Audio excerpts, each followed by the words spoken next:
Horizon TV. Doctor, I have two questions. One is on the issue of the strike by the Kenya Union of Clinical Workers, Kenya Union of Clinical Officers. What is the government's position on that? Because it's going to affect a lot of facilities across the country. The second one is on the issue of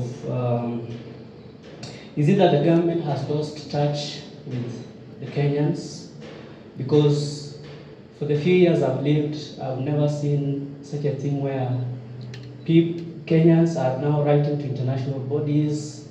You see, we saw ICC, we saw the planned visit, they are writing to them, telling them don't come.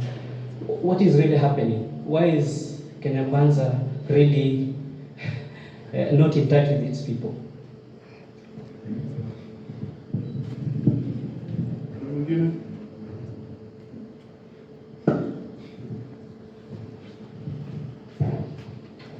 Good morning. My name is Dennis Tisaka from KBC, and actually my question is on Social Health Authority. There have been claims that the government has not committed to some hospitals. Maybe what's your take on that?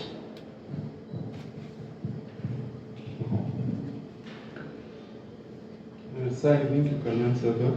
Okay, thank you, Doris. For the clinical officers, I still want to ask them to really be patriotic Kenyans. We have just come from resolving the issue of intern doctors, and we have expressed goodwill in this regard. We are very committed to honoring the CBA with the clinical officers, and I don't think jeopardizing the health of fellow Kenyans is good, because we have, trod this path before. We have been there. I mean, we lost a lot of days in 2024. We don't want to go back to that, and so we ask them to really come forward and raise their issues with the Ministry of Health so that we can resolve them. Because, we cannot be coming from one strike to another. I mean, it becomes very difficult to ensure that Taifa Care is working. And also, let me combine that with the question from Dennis.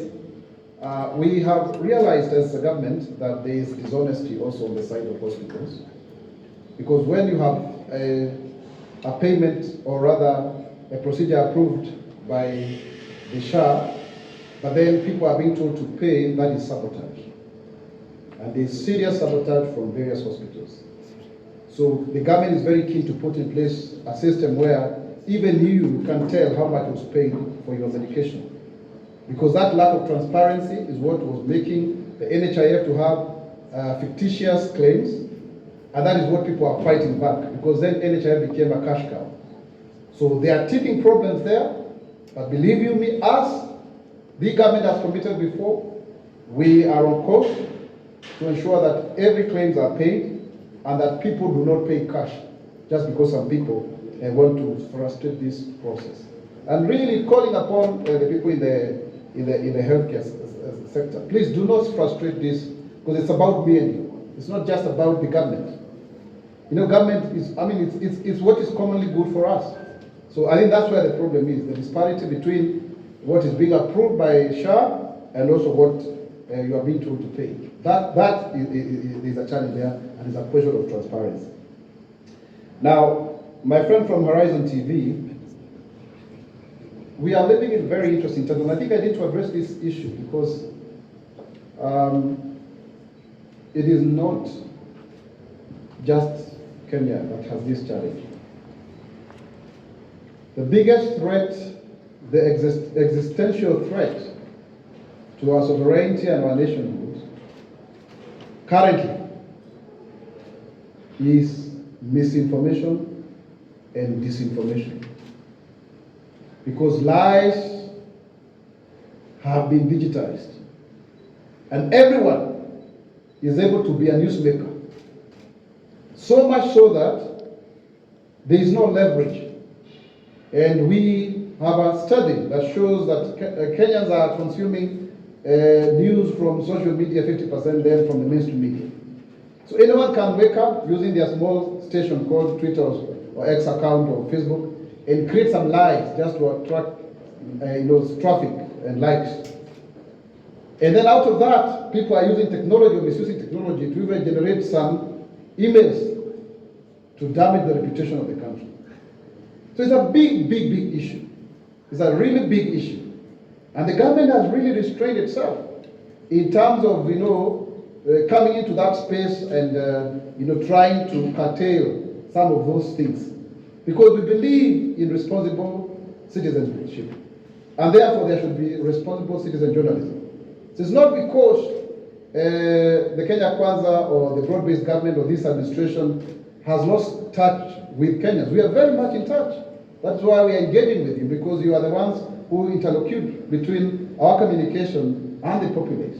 That is why His Excellency the President and the Deputy President, Kithure Kindiki, are actually out there in Western, and later on they will be going to Northern Kenya to meet one-on-one with the people. That is why we even do press briefings out of Nairobi, and we shall be doing shortly. But the question is, are people also responsible enough to ensure that they love their country? And that's why you keep on hearing me insisting on issues of patriotism.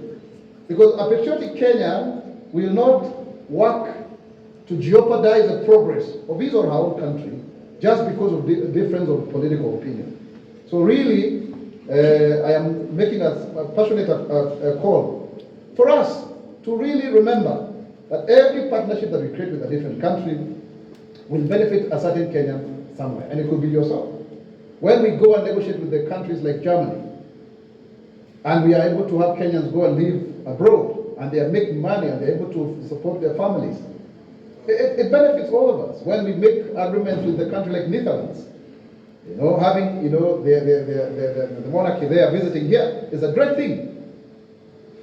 So let's just agree that sometimes we'll have differing opinions, but not to the extent of sabotaging a national interest out of popular public opinion that may just be momentary. Good. We can have another set of questions again. Some more questions? Tunakaa umetosheka. Asanteni sana. Mungu awabariki. Kenya itainuka, Kenya itasimama, Kenya itanawiri kwa umoja na uzalendo. Mimi ni Mkenya mzalendo. Je, wewe? Asanteni sana. Asante sana wanahabari kwa kuitika mwito wetu kwa ujumla. Karibuni.